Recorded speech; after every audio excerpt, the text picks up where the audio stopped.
So you want to get good blends on your miniatures, right? And you tried everything, every technique, glazing, feathering, layering, wet blending, but nothing seems to be working. Everything is gross and thick and unblended and ew, you get demotivated. But what if I told you can avoid all this just by implementing one technique you already know, just in a completely different way I bet you never heard of? Let's go.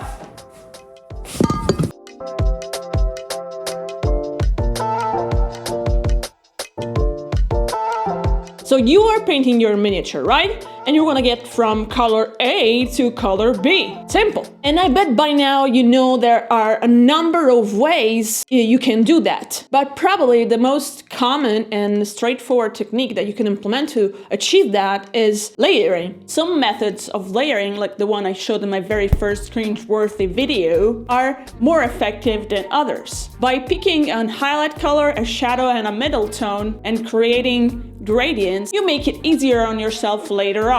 But I ain't gonna do that. I ain't got time for that, right? All that mixing and too much effort. But even if you decide to do this, your blends won't be perfectly smooth. You will still have to go back and do that back and forth game that we all love so much, don't we? But this is not just a little pain in the ass to do, but it's also kind of hard. Stains can form, weird texture can form if you don't dilute the paint correctly, little hairs, little dust and rah. And that's where I come in. But just don't rush me, okay? I'm getting there, okay? Jeez. Let me show you the process on this dude here. White scar. White scar. First off, the sketching phase. Here you're gonna create your gradients by using layers. The more layers you will create, the easier it will be to smooth everything out. And at the same time, the more distance in value, aka luminosity, between the gradients, the harder it will be to blend them together. And finally, the more clean and precise you are in this phase, which I never am, and the less work it's gonna be later on, which is cleaning our transitions. For this, we're gonna use a technique you're already familiar with, which is glazing. But hear me out, don't click off, hear me out. This technique is implemented in a very, very different way than what you're used to. The way we're gonna use glazing today is totally unique, at least here on YouTube. The peculiarity of this technique lies in the thinning, which is very, very high, and the quantity of paint on the brush, which is very, very, very low. So, okay, first off, I'm gonna take care of the dilution here. Like always, I have a drop of water and I add 1, 2, and 3 brushfuls of water and mix that in. As you can see, the brush is pretty loaded with water, with paint, sorry. And now I'm gonna wick off on my hand here, if I can put the camera on focus. I'm gonna wick off the major part of it. You will see how little paint there will be on the brush at the end. As you can see, the brush doesn't even seem loaded, which is weird. Do I have your attention now? And then basically you're gonna just have to work on where the gradients meet. And if you did a good job in the previous part, it's not gonna be that hard. Here I'm gonna demonstrate everything on this backpack because the process was so painstakingly slow on the other parts that I lost track of what I was doing. So you get the backpack, okay? And here I just have 3 colors on my palette.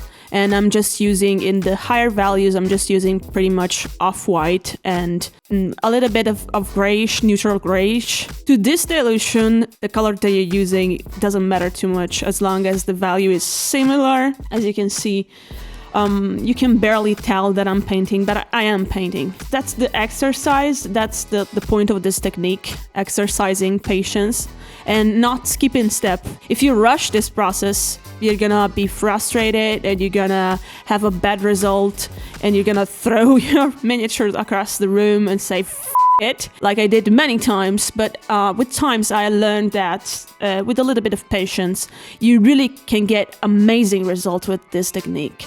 And yeah, you're welcome. Is it the fast technique? No. Is it a super easy beginner-friendly technique? No. Do you feel clickbaited by whatever title that I decided to put?